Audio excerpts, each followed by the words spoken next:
Hi, it's me again with Corel tips and tricks. Somebody's trying to duplicate this cross, but it's got a lot of broken lines, and they did tell me they're going to engrave it. So what I'm going to do is do it a way that the best way I know how is draw a rectangle, take your smart fill tool and just fill that in and then nudge it over. And you get that shape. Now I can see my line there. So I either got to do two things, move it over or take away my box. Now, we can take, let's take the smart fill tool on a different color and let's fill in that, move it over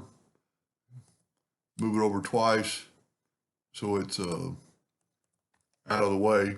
Now we got this other part that we'll take and fill that in, and just what we could do, depending on what they want to do, we're going to take the big cross and left click, right click, and then take that item, move it in. I'm going to left click, right click. And depending whether they want that filled in or not, because now you can take your smart fill tool and let's do on black since they're going to engrave it.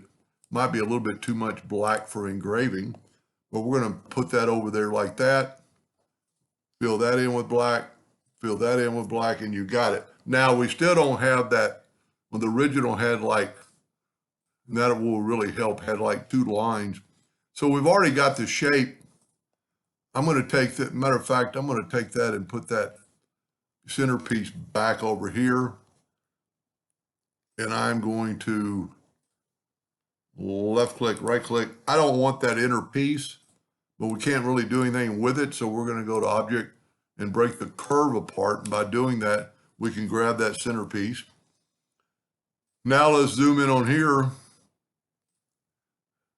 And let's go to effect. And it's pretty clean. I mean, it could be cleaned up a little bit. And, you know, if you did half of it at a time, you'd save you a lot of time. Just split that in half. I might make a second video on that later. So let's take this item. Let's go to effects and contour. You'd really want to clean it up before you contour it. We're going to contour it. That's too much. So let's go 0.02 to the inside. That looks pretty good. But let's do it. Well, it actually did it twice. So you'd want to clean. I will make a second video. And I actually have it set on 3. I only want 2. Let's go to 0.04. That looks a lot better. And see, if you clean that up, that would be gone. So let's look at the original. Kind of hard to tell.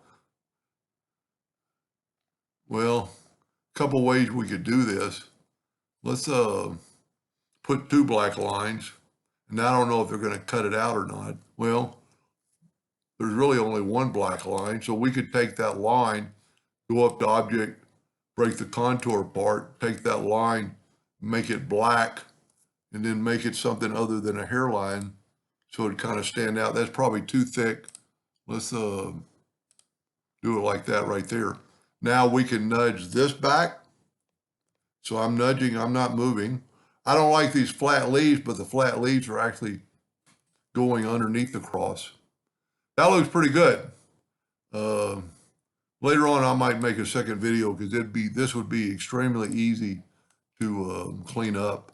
It did pretty good, but whenever you contour, a little bit of fault is going to show in their contour, much more so. Anyway, I hope that helped them a little bit, and thank you for watching.